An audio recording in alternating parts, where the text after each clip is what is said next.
Hello दोस्तों, नमस्कार। मैं जितेंद्र शर्मा। आज मैं आपसे आधुनिक भौतिकी के बारे में बात कर रहा हूं, जिसमें अपन सबसे पहले पदार्थ के अंदर अपन ये पढ़ चुके हैं कि परमाणु संरचना क्या होता है, नाभिक क्या होती है, और अभी तक प्रकृति में जो मूल कण पाए जाते वो कुल कितने पाए जाते थे। 3 की बात किया था। लेकिन परमाणु संरचना में जब जैसे ही आगे की ओर चलेंगे तो हम बात करेंगे इसमें कि यहाँ पे 3 मौलिक कण के अलावा और भी मौलिक कण होते। अभी तक 1932 में न्यूट्रॉन्स की खोज के बाद अभी तक कुल मूल कणों की संख्या 30 से ऊपर जा चुकी है दोस्तों।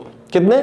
30 से ऊपर जा चुकी है। तो यहाँ पे मूल कणों की संख्या 30 से ऊपर जा चुकी है। और मैं आपको बता दिया था यहाँ पे कि पहला अपन ने बात किया था इलेक्ट्रॉन की, बात की अपन इलेक्ट्रॉन। दूसरी बात किया था अपन ने यहाँ पे प्रोटॉन। तीसरी बात हुई थी अपने पास में यहाँ पे न्यूट्रॉन।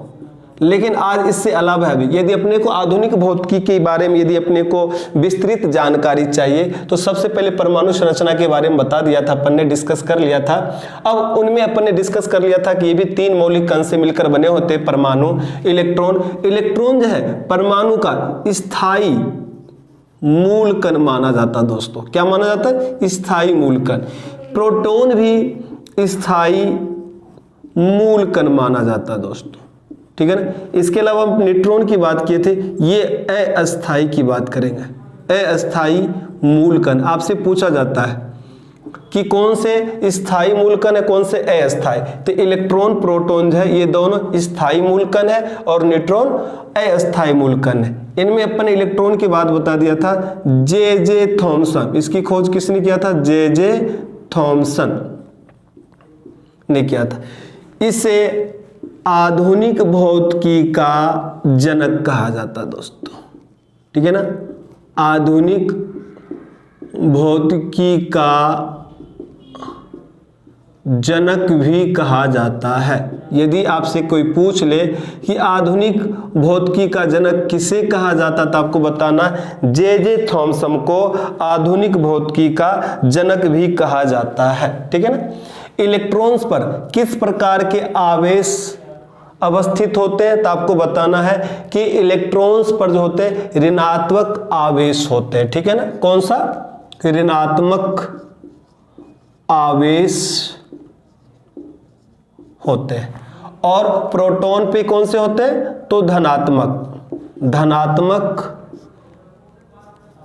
आवेश होते हैं। और न्यूट्रॉन पर क्या होते हैं? आवेश रहित होते हैं दोस्तों। अपन ये डिस्कस प्रीवियस क्लास में कर चुके हैं, ठीक है ना।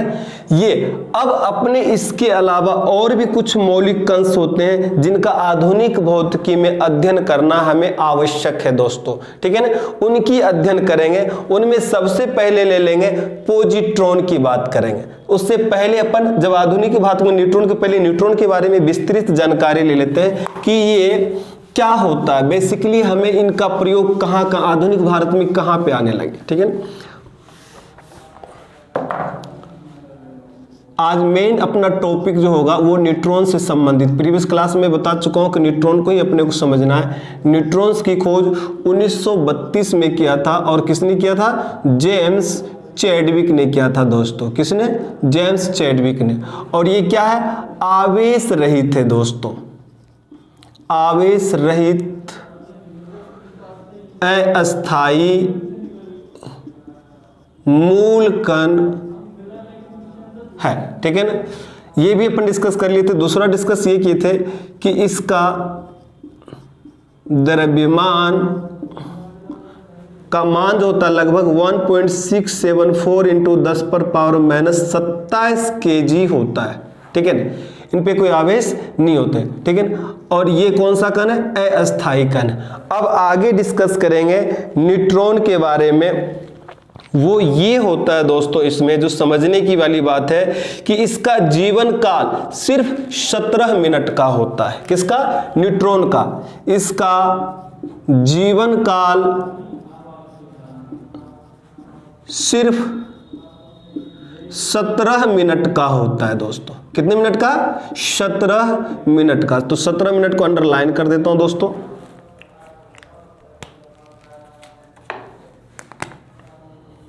17 मिनट का होता है, ठीक है ना, 17 मिनट का होता है। न्यूट्रॉन का प्रयोग कहां किया जाता है? न्यूट्रॉन का उपयोग जीव विज्ञान एवं चिकित्सा विज्ञान में किया जाता है दोस्तों। किसका? न्यूट्रॉन का। यही सबसे मोस्ट इंपॉर्टेंट है।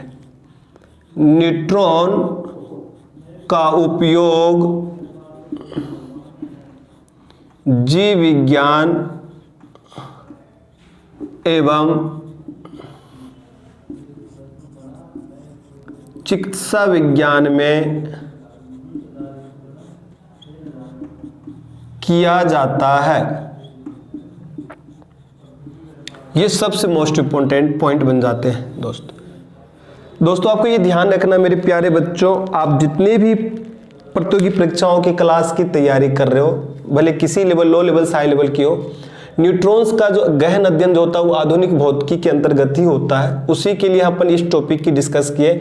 आपसे कोई पूछ लिया जाए कि अभी तक मूल कणों की संख्या कितने हैं, तो आपको बताना 30 से भी अधिक इनकी खोज हो चुकी है। ठीक है, उनमें से जो मुख्य मूल कण है उसकी डिस्कस करेंगे।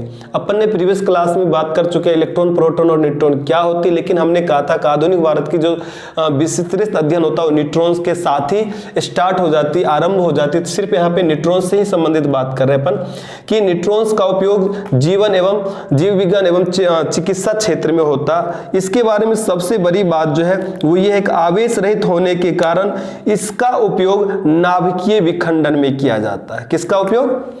न्यूट्रॉन्स का। न्यूट्रॉन्स आवेश रहित होने के कारण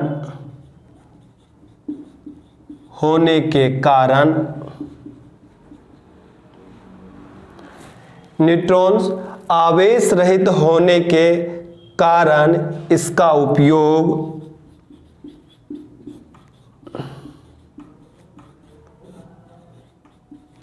नाभिकीय विखंडन में होता है। ये अंडरलाइन करना, आपसे पूछा जाता है किस मूल कण का उपयोग नाभिकीय विखंडन के रूप में होता है। आपको बताना है कि न्यूट्रॉन का उपयोग नाभिकीय विखंडन के रूप में होता है। ठीक है ना। अब बात करेंगे यहां से नेक्स्ट मूल कण की, जो और भी मूल कण है उनके बारे में बात करेंगे। जो पहला मूल कण है वह है पॉजिट्रॉन की बात करेंगे दोस्तों। किसकी बात करेंगे? पॉजिट्रॉन।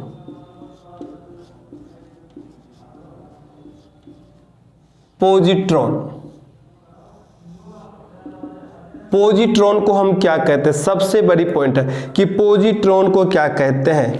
इसे इलेक्ट्रॉन का एंटी कण भी कहते हैं। किसे? पॉजिट्रॉन। आपसे पूछा जाता है किस मूल कण को हम इलेक्ट्रॉन का एंटी कण भी कहते हैं? तो पॉजिट्रॉन को।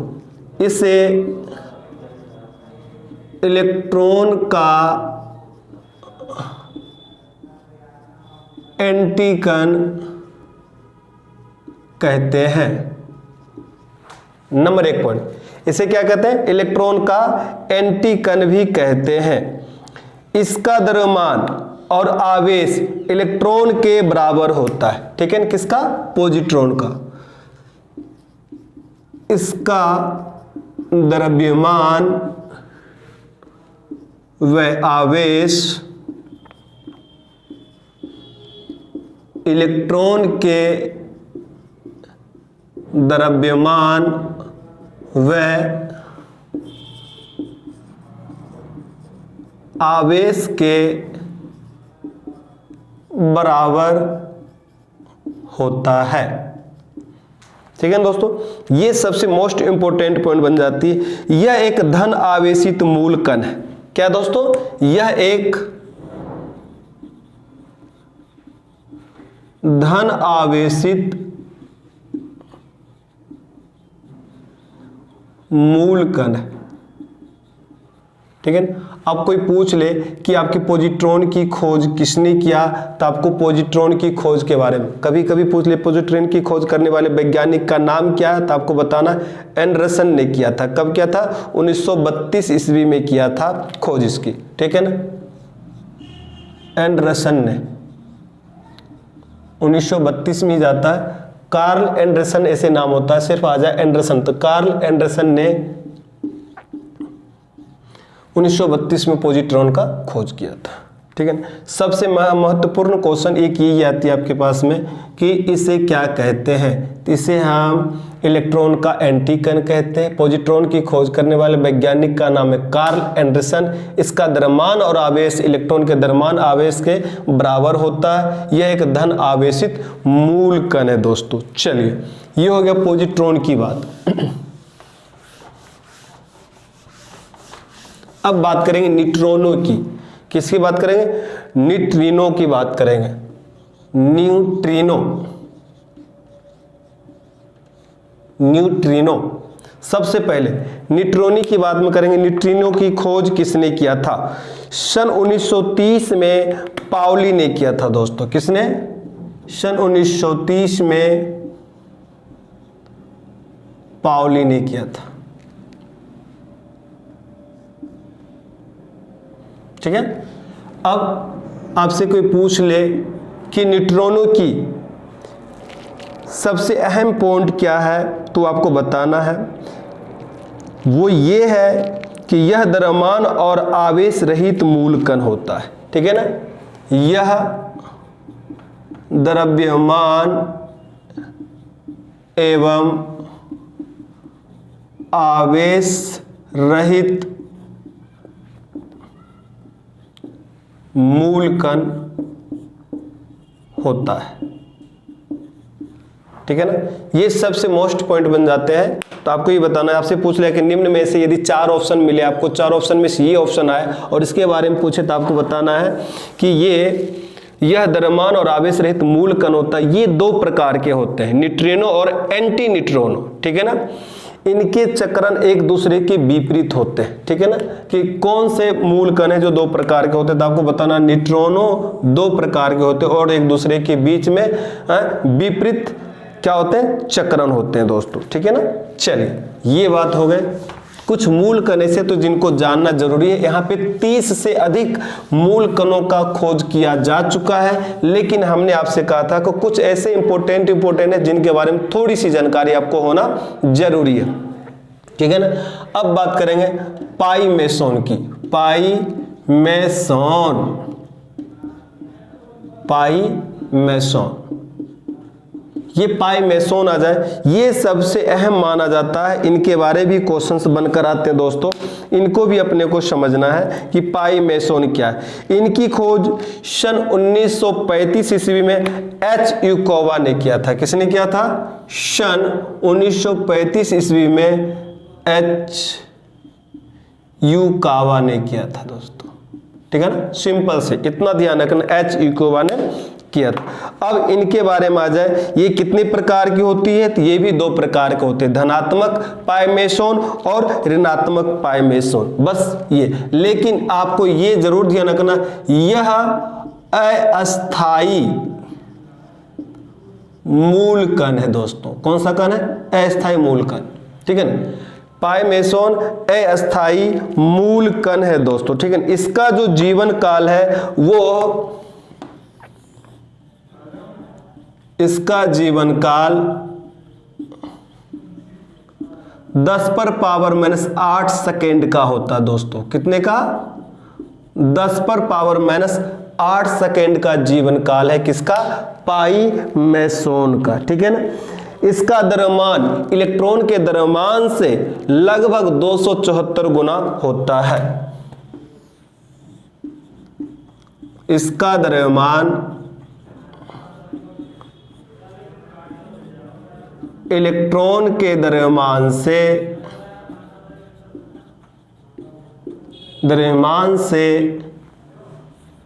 लगभग 274 गुना होता है।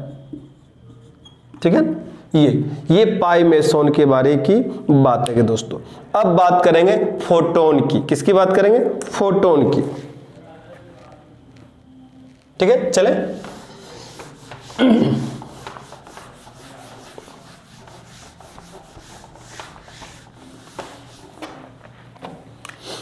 अब बात करेंगे इसमें हम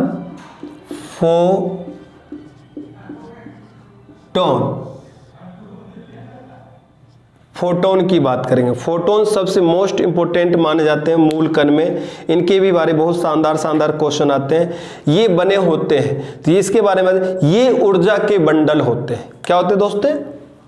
फोटोन ये ऊर्जा के एक प्रकार के क्या होते हैं? बंडल, पैकेट, ऊर्जा के बंडल होते हैं, यानी ऊर्जा का एक पैकेट है। एनर्जी ऑफ पैकेट की बात करें, आपसे पूछे निम्न में से कौन से हैं जो ऊर्जा के बंडल है, तो आपको बताना है कि फोटोन ऊर्जा के जो प्रकाश की चाल से चलते हैं। किसकी चाल से चलते हैं दोस्तों?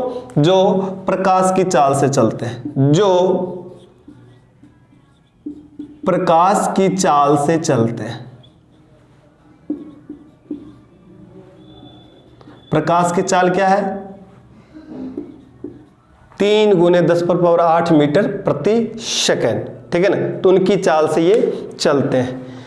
सभी विद्युत चुंबकीय किरणों का निर्माण मूल कण से हुआ है, ठीक है ना? ये भी ध्यान रखना, आपसे कोई पूछ लीजिए फोटोन में, तो सभी चुंबकीय किरणों का निर्माण मूल कणों से होता है या हुआ है। इसका विराम द्रव्यमान 0 होता है दोस्तों। तो इतने ही ध्यान रखना पहले फोटोन के बारे में। फोटोन ये होते हैं। अब बात करेंगे दोस्तों अपन यहाँ पे जो मेन पॉइंट आते हैं, वो मेन पॉइंट यहाँ पे समझने वाली जो बात है वो है नाभिक के अंदर से, जहां पर न्यूट्रॉन की चर्चाएं कर रहे थे, ठीक है ना? तो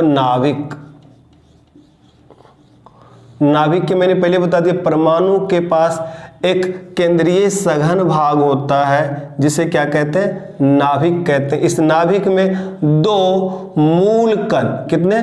2 मूल कण अवस्थित होते हैं और उसे हम क्या कहते हैं? इलेक्ट्रॉन और प्रोटॉन और न्यूट्रॉन। प्रोटॉन एवं न्यूट्रॉन की बात कर दिए थे, ठीक है ना? अब आपसे कोई पूछ ले कि नाभिक की त्रिज्या कितनी होती है, तो आपको पहले नाभिक की त्रिज्या बताना है कि नाभिक की त्रिज्या जो होती है लगभग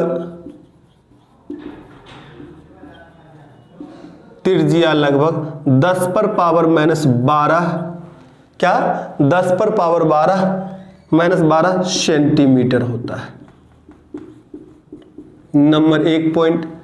नंबर 2 पॉइंट जो सबसे अहम चीज समझना है वो नाभिक की ये है दोस्तों कि नाभिक का घनत्व कितना होता है। तो नाभिक का घनत्व परमाणु के घनत्व से 10⁻12 गुना अधिक होता है दोस्तों, ठीक है ना? नाभिक का घनत्व परमाणु के घनत्व से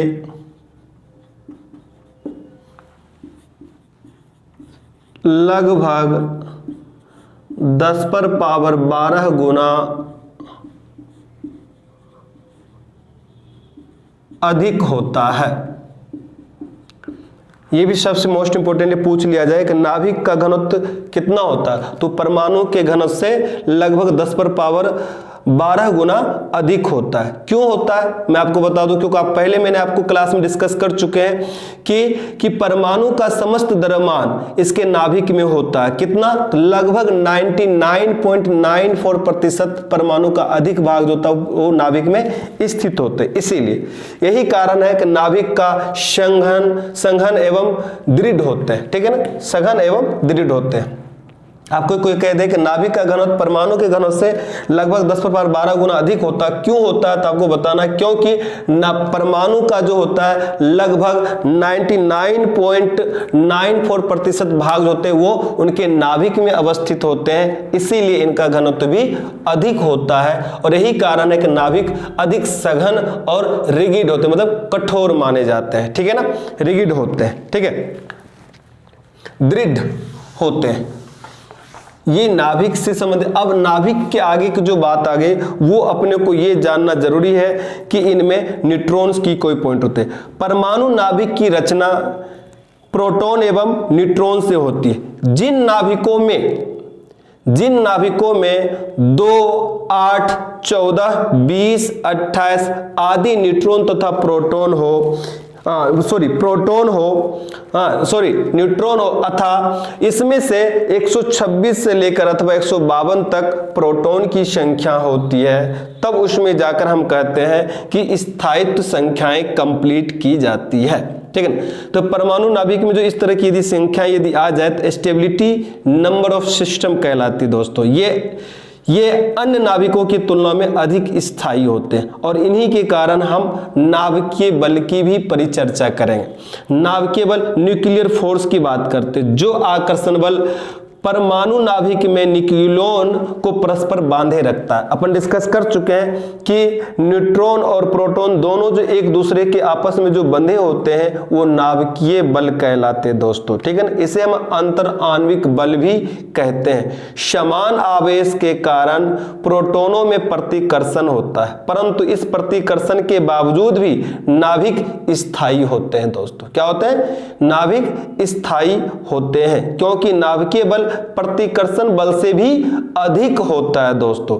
नाभिकीय बल की जो अपन आगे जो डिस्कस कर रहे हैं वो नाभिकीय कण के मध्य मेसोन के विनिमय से उत्पन्न होती है। आपसे कोई पूछ ले कि आधुनिक भौतिकी में जो सबसे शानदार जो न्यूट्रॉनों की जो डिस्कस कर रहे हैं उनकी क्या महत्व, तो आपको बताना चाहिए यही नाभिक बल जो होते हैं वो उत्पत्ति नाभिक कणों के मध्य मेसोन के विनिमय मतलब एक्सचेंज, न्यूट्रॉन और प्रोटॉन के अंदर एक्सचेंज से होती है। प्रोटॉन और न्यूट्रॉन के मध्य विद्युत आवेशित मेसोन का विनिमय होता है दोस्तों। यही कारण है कि इनमें नाभिकीय बल उत्पन्न होते हैं दोस्तों। ठीक है ना। यदि आपसे कोई कह दे नाभिकीय बल के उत्पन्न कैसे होते हैं तो आपको बताना, एक तरफ तो यहाँ पे न्यूट्रॉन होते हैं और दूसरी तरफ प्रोटॉन, इन दोनों के मध्य नाभिकीय बल का बनाने का मतलब है पाई मेसोन। क्या है? पाई मेसोन। पाई मेसोन एक ऐसा मूल कण है जो दोनों के बीच में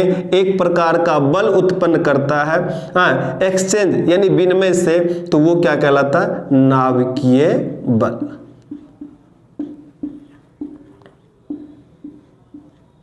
विनिमय,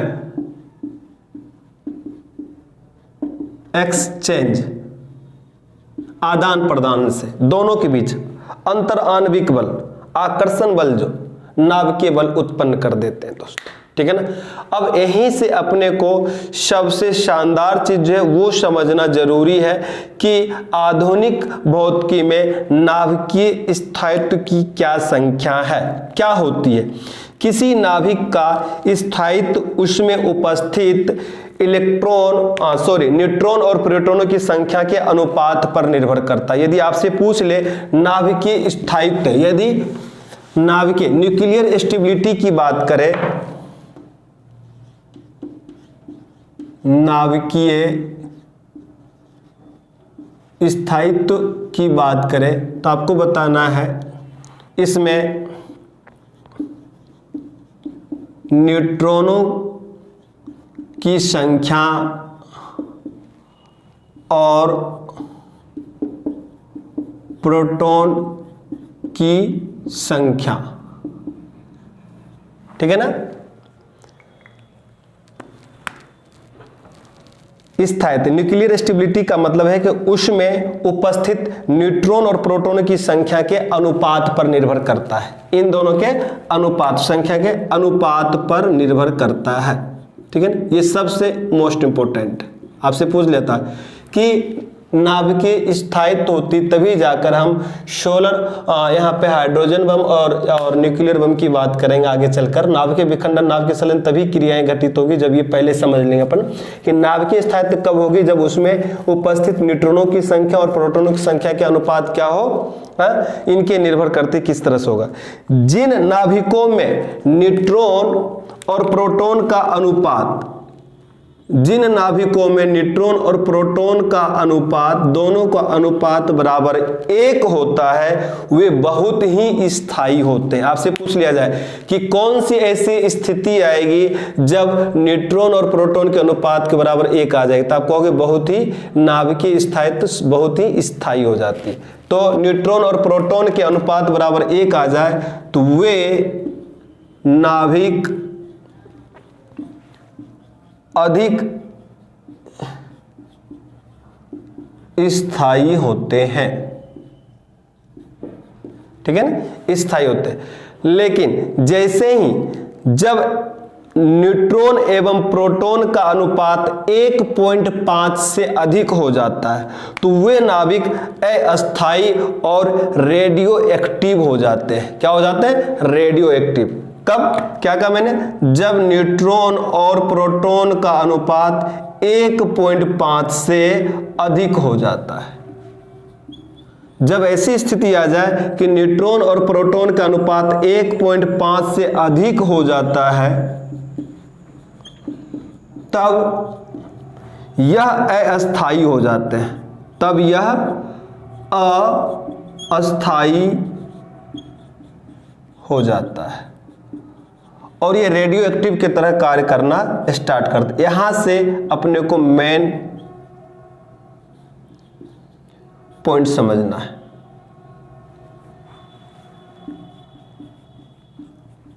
रेडियो एक्टिव, बस आपसे पूछ रहे हैं रेडियो एक्टिव की क्रियाएं या रेडियो एक्टिव कहां से हो जाते हैं। तो आपको बता, जब न्यूट्रॉन और प्रोटॉन का अनुपात 1.5 से अधिक हो जाता है तब जाके ये रेडियो एक्टिव हो जाता है। जैसे परमाणु क्रमांक 83 से ऊपर के परमाणुओं में लगभग जिन तत्वों का परमाणु क्रमांक 83 से ऊपर होगा उनमें, उन परमाणुओं में न्यूट्रॉन और प्रोटॉन का लगभग अनुपात जो होता है वह 1.5 से 1.6 होता है, ठीक है ना। इसीलिए ये नाभिक रेडियो एक्टिव है। जितने भी तत्व हैं, विभिन्न प्रकार के तत्वों में परमाणु क्रमांक, जिन तत्वों में परमाणु क्रमांक का मान 83 से अधिक होगा उनमें उनका अनुपात 1.5 से 1.6 तक होती है और ऐसे अपने जो होंगे नाभिक वो क्या हो जाएंगे, उन परमाणु तत्वों के नाभिक रेडियो एक्टिव हो जाते हैं। दोस्तों क्या हो जाते हैं? रेडियो एक्टिव हो जाते हैं। अब यदि आपसे कोई पूछ ले समस्थानिक क्या होता है तो आपको समस्थानिक बताना है। समस्थानिक बिंदु,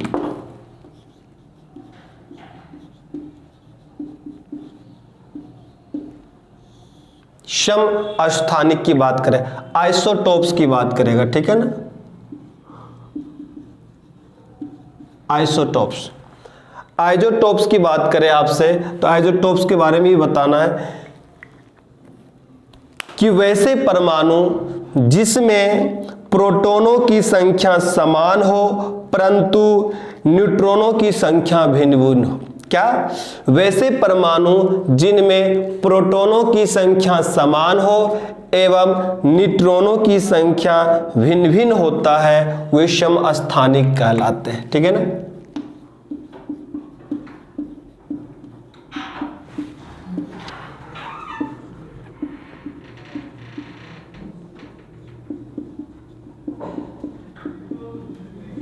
प्रोटॉनों की संख्या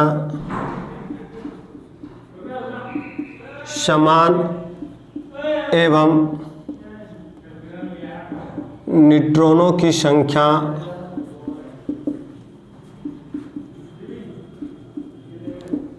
भिन्न भिन्न हो तो उसे हम क्या कहते हैं? समस्थानिक कहते हैं। दोस्तों क्या कहते हैं? समस्थानिक। जैसे कार्बन 12 की बात करें, कार्बन 13 की बात करें, कार्बन 14 की बात करें, ये सब क्या है? समस्थानिक है। क्यों है समस्थानिक? क्योंकि इन सब में परमाणु प्रोटॉनों की संख्या क्या है? समान है, लेकिन न्यूट्रॉनों की संख्या भिन्न भिन्न। समस्थानिक की स्थिति जब तक नहीं आएगी तब तक हम नाभिकीय विखंडन और नाभिकीय संलयन की बात नहीं कर सकते हैं, तभी जाकर हम कर सकते हैं। ऐसे हमने और इसमें ध्यान रखना, यदि प्रोटॉनों की संख्या पूछ ले, जिसमें प्रोटॉनों की संख्या तो सभी 6 है लेकिन न्यूट्रॉनों की संख्या इसमें कितने? 6 7 8 आगे ना।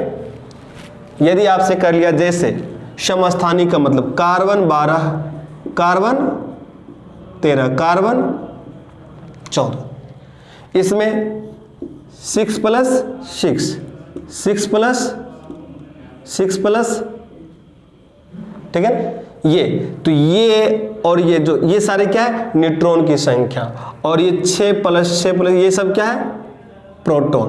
तो प्रोटॉन की संख्या क्या है इसमें, समान है, लेकिन न्यूट्रॉन की संख्या क्या है इनमें, भिन्न है। एक चीज और ध्यान रखना आपको कि समस्थानिकों के रासायनिक गुण क्या होते हैं, समान होते हैं। रासायनिक गुण जितने भी होंगे समान है, लेकिन भौतिक गुण समान, वो क्या कहलाएंगे, समस्थानिक कहलाते हैं। समस्थानिक किसे कहते हैं, जिन परमाणुओं में प्रोटॉनों की संख्या क्या हो लेकिन न्यूट्रॉनों की संख्या।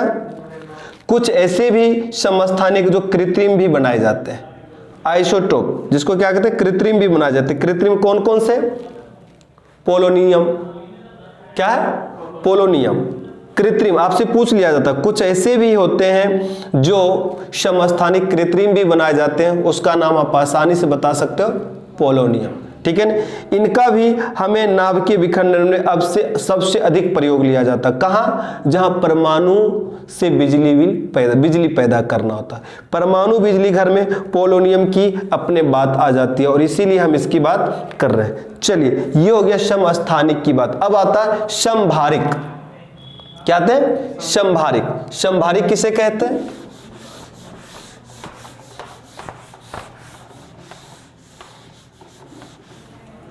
हाँ पवन, समभारिक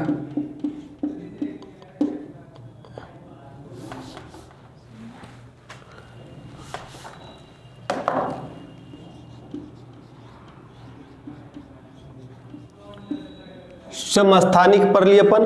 अब यदि समभारिक की बात करें, समभारिक में क्या होगा बताओ, या समभारी भी होता है, आइजोबार जिसको कहते हैं। क्या कहते हैं, आइजोबार। आप इस समभारिक को आप क्या लिख सकते हो, समभारी, और इसे क्या कहते हैं इंग्लिश में, आइजोबार्स, ठीक है। अब इसमें क्या होता है, वही सेम टू सेम, बस बदलने की चांस है। क्या होगा बताओ, परमाणु में परमाणु का भार समान, लेकिन न्यूट्रॉन तो पहले हो रखा था, अब उल्टा करना अपने को, की संख्या समान हो जाएगी और प्रोटॉनों की संख्या, तो क्या कहलाएगा,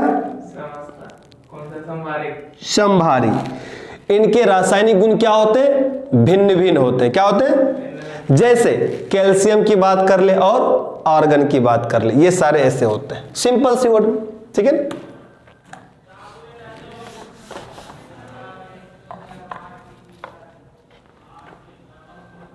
चलिए, अब किसकी बात करें अपन, अब बात करेंगे जो मेन सबसे इंपॉर्टेंट पॉइंट होती है, वो इनमें आते हैं कि जैसे ही न्यूट्रॉन्स की अभिक्रियाएं होती है तो उसमें द्रव्यमान ऊर्जा के बीच में संतुलन बनाना जरूरी होता है। द्रव्यमान और ऊर्जा इन दोनों के बीच में संतुलित होती है। द्रव्यमान, जितना ही अधिक द्रव्यमान खर्च होगा उतना ही अधिक ऊर्जा उत्पन्न होगा। जितना अधिक द्रव्यमान खर्च होगा उतना ही अधिक ऊर्जा उत्पन्न होता है। इसीलिए इसको कहते हैं हम क्या, द्रव्यमान ऊर्जा का समतुल्य बनाना। क्या कहना, द्रव्यमान ऊर्जा का समतुल्य बनाना। आपको ध्यान है, जब कभी नाभिकीय विखंडन की घटनाएं घटित हो, नाभिकीय संलयन की घटनाएं घटित हो, तभी जाके आप परमाणु बम बना सकते हो और ना ये हाइड्रोजन बम बना सकते हो, ठीक है ना। आपको कुछ याद हो अभी तक तैयारी, आप प्रतियोगी परीक्षाओं की तैयारी कर रहे हो तो अपन पूछे जाते हैं कि नागासाकी में जापान के अंदर 2 बार बम गिराया था। लिटिल बॉय और फैट बॉय के नाम से अपन जानते हैं, वो कब गिरा और किसने गिराया, ठीक है ना। आविष्कार कब हुआ परमाणु बम का, उसकी की डिस्कस कर रहे हैं। वो डिस्कस होता आधुनिक भौतिकी के अंतर्गत, और अपना जो कोर्स इसमें जो लिए जा रहे हैं वो सबसे महत्वपूर्ण होता आधुनिक भौतिकी में ये पॉइंट कि ऊर्जा और द्रव्यमान के बीच में समतुल्य बनाओ। जितना अधिक, मान लिया जाए एक न्यूट्रॉन्स में यदि किसी और न्यूट्रॉन से टक्कर कर लेता है तो उसमें जितना द्रव्यमान का ह्रास होगी उतना ही अधिक ऊर्जा उत्पन्न होता है, ठीक है ना। तो अब बात करेंगे यहां पे द्रव्यमान एवं ऊर्जा के बीच संबंध की बात करेंगे। किसकी बात करेंगे, द्रव्यमान और ऊर्जा के बीच में संबंध की बात करेगी। और ये द्रव्यमान ऊर्जा का संबंध किसने दिया, किसने बताया, आइंस्टीन ने बताया। किसने बताया, आइंस्टीन ने। ने संबंध स्थापित किया। बाहर देखो आवाज आ रही है। स्थापित किया, ठीक है ना। अब इन्होंने क्या बताया, इन्होंने ये कहा कि जितना ही अधिक द्रव्यमान खर्च होगा उतना ही अधिक ऊर्जा बनेगा। द्रव्यमान का ऊर्जा में परिवर्तन, ठीक है ना, द्रव्यमान में ऊर्जा का परिवर्तन। इन्होंने आइंस्टीन ने बताया कि प्रत्येक द्रव्यमान ऊर्जा के क्या होते हैं, समतुल्य होते हैं। प्रत्येक द्रव्यमान ऊर्जा के समतुल्य होते हैं। E बराबर mc स्क्वायर, E बराबर mc स्क्वायर। किसने कहा, आइंस्टीन ने कहा। कब कहा, कब कहा, क्या कहा, द्रव्यमान ऊर्जा के बीच में क्या बताया, संबंध। किसने बताया, आइंस्टीन ने बताया। कब बताया, तो लगभग 1905 ईस्वी में। और इन्होंने क्या कहा कि जितना प्रत्येक द्रव्यमान में, बस इतना, प्रत्येक द्रव्यमान में क्या होता है, ऊर्जा होता है। अब ऊर्जा का परिवर्तन आराम से कर सकते हो। यदि एक द्रव्यमान को यदि आप 1 kg 1 ग्राम का भी करते हो तो उसमें से कई गुना तक ऊर्जा उत्पन्न होता है। कितना, कई गुना तक, लाखों करोड़ों गुना, यानी 3 गुना 4 गुना से भी ज्यादा की बात आ जाती है दोस्तों। तो चलिए आपसे यदि संबंध की बात करें, संबंध कब दिया, 1905 ईस्वी में। किसने दिया, आइंस्टीन ने दिया। क्या कहा इन्होंने कि प्रत्येक द्रव्यमान को ऊर्जा के रूप में रूपांतरित कर सकते हैं। इन्होंने सूत्र क्या दिया दोस्तों, E बराबर mc, जहां C क्या है, जहां C क्या है, निर्वात में प्रकाश की चाल, निर्वात में प्रकाश की चाल, जहां आपको, जहां C निर्वात में प्रकाश की चाल है।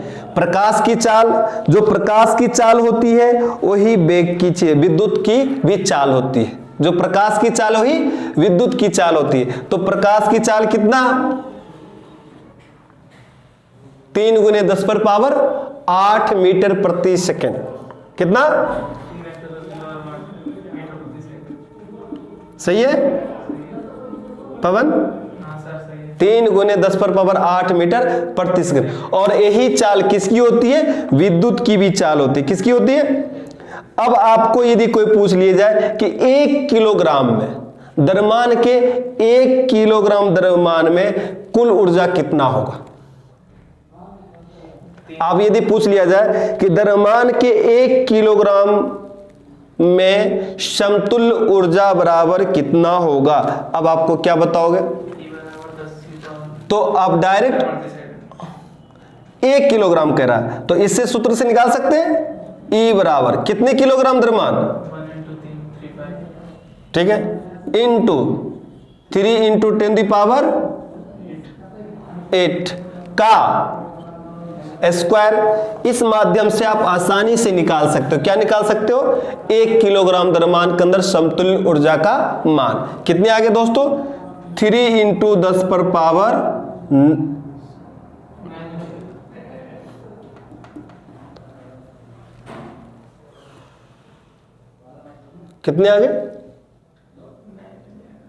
9 कैसे,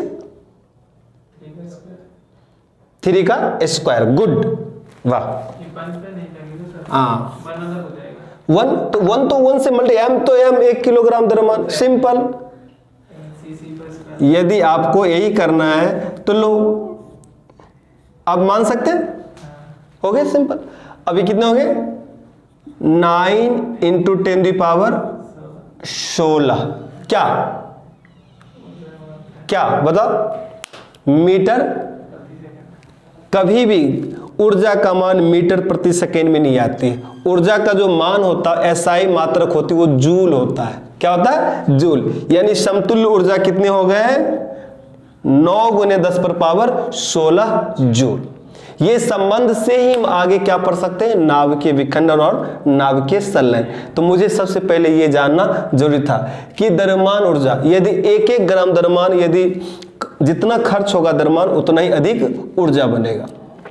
न्यूट्रॉन की चर्चा करने का यही कारण था कि न्यूट्रॉन आवेश रहित होने के बावजूद भी ये चिकित्सा क्षेत्र में, जीव विज्ञान में सबसे महत्वपूर्ण स्थान रखता। आज एक्सरे की बात करते हो, सीटी स्कैन की बात करते हो, जितनी भी एक्सरे वगैरह होती है उस सारे किससे बने होते हैं, न्यूट्रॉन से बने होते हैं। किससे बने होते हैं? और यही न्यूट्रॉन यदि बार बार किसी से टक्कर करके अभिक्रिया करता है तो हम हाइड्रोजन बम और परमाणु बम का आविष्कार की बात करते हैं दोस्तों, ठीक है ना। चलिए, ये हो गए द्रव्यमान ऊर्जा के बीच में संबंध।